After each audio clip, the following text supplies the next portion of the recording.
Today we're going to do this story called The Great Family. And this story comes from the book of Genesis, chapters 12 through 15 and chapter 24. In your Spark Bible, that's page 26, it starts. And in your regular Bible, it's the book of Genesis, then chapter 12, chapter 13, 14, and 15. That's the whole story that we're going to do today. The story of the great family takes place in the desert. And we don't have room for the whole desert in here, so we just have a piece of the desert. Now, the desert is a dangerous place. There aren't any roads, there aren't any markers. The sand is always moving and shifting, so it's hard to tell where you are. There's not a lot of water in the desert, so you have to take all the water you need with you. There's hardly any food in the desert. So whatever you're going to have to cross the desert, you have to take with you, or you might not make it. The desert is a dangerous place, and people didn't go into the desert unless they absolutely had to. There was a place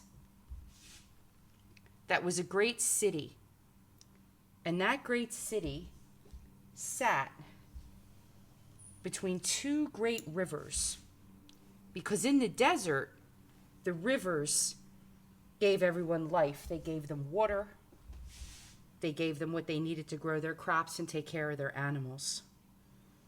And there was a great city called Ur, right in between those two rivers.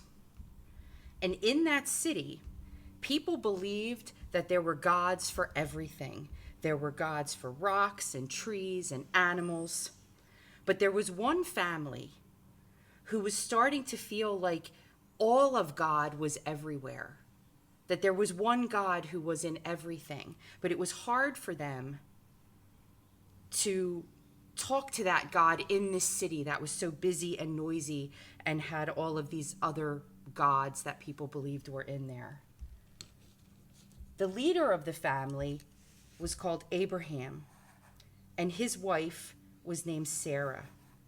And they decided that they were going to leave the city. Abraham prayed and believed that God told him to leave the city and go to a new place and know that God was there and God would take care of them. And there was a city on the edge of the desert, a smaller city called Haran. So they started out to go to Haran. Now, when we say family, it was a lot of people, including Abraham's nephew Lot, and his wife and children and all of their animals and their equipment and all the food and all the water and everything that they were going to need. Now, for this first part of their journey, they stayed close to the river. The river led them towards Haran. At night, they would stop and pitch tents and sleep in the tents, and they would have to take care of their animals and take care of the children. And in the morning, they would get up and they would go a little further, and it took many, many days, but eventually they started to see more people and they knew they were getting close to Haran. So when they got to Haran, they pitched their tents outside of the city, and Abraham went off by himself and prayed to God. And God answered him, and he understood, he knew now that God just wasn't up here in Ur. God was also down here in Haran on the edge of the desert. But God said to Abraham, I think you should keep going. I want you to go into the desert. So Abraham told his family that they weren't quite there yet. They were going to keep moving. They were going to keep going out into the desert. They were going to leave the safety of the river and go out into the desert. So they started to go, and they took all of their stuff with them, and they traveled for several days, and they came to a place called Shechem. And in Shechem, Abraham prayed to God, and God answered him. And even out in the middle of the wilderness where there was nothing, but sand. Abraham realized that God was there too. God was still with them. But God said, we're not quite there yet. I want you to keep going. Keep going into the desert.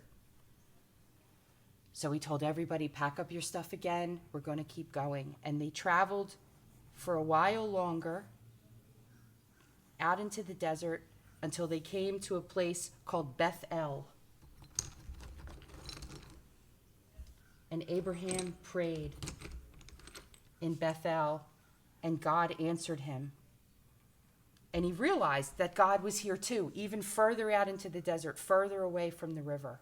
And all of their supplies were holding out. They were doing good, but God said, I want you to keep going. Keep going. And Abraham trusted God, and they kept going until finally they came to a place called Hebron.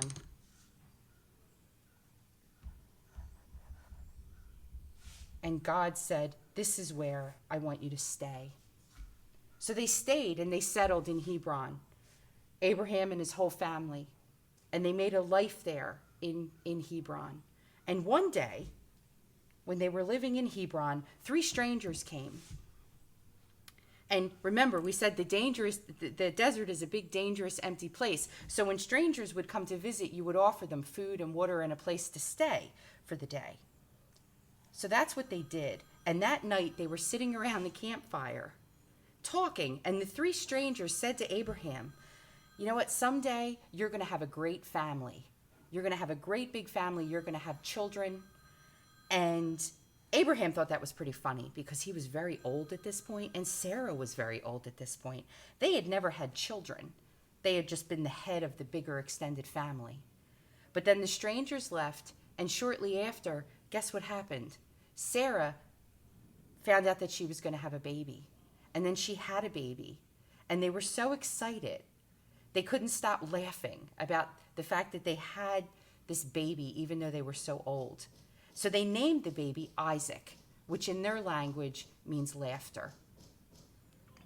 When Isaac was a little older, when Isaac was a teenager, Sarah died. And they took her to caves outside of Mamre, and they buried her. And Abraham was left alone with Isaac. And he realized that Isaac was going to need a family of his own. So he sent one of his servants, one of his helpers, back to Haran, all the way back across the desert, past Bethel, past Shechem, back to Haran. And in Haran, outside of Haran, the helper was resting at a well. And a well, remember, is one of those special places in a Bible story. Special things happen at wells. People gather at wells. And at the well, he met Rebecca. And Rebecca impressed him because she seemed very strong and very sure of herself. She gave him water and helped him give water to all of his animals. She took him back to her family's home. And the helper, told her family that he wanted Rebecca to go back with him to Hebron to be Isaac's wife. And the family let her go. So she went back and met Isaac. And they got married. And they had children. And while they were having children, Abraham also died. And was buried in the cave next to Sarah. But Isaac and Rebekah and all of their family remained. And Isaac and Rebekah had children, and their children had children, and their children had children, all the way down through the generations. So that God kept his promise to Abraham that someday his descendants would number the stars in the sky and the grains of sand in the desert. So God kept his promise to Abraham. And all the way down through the generations, all the way down to us, that promise still holds. That if we trust God and leave the safety of the places we know and go out into the desert, he'll take care of us. And that's why we remember Abraham and his great family, because we're part of that great family.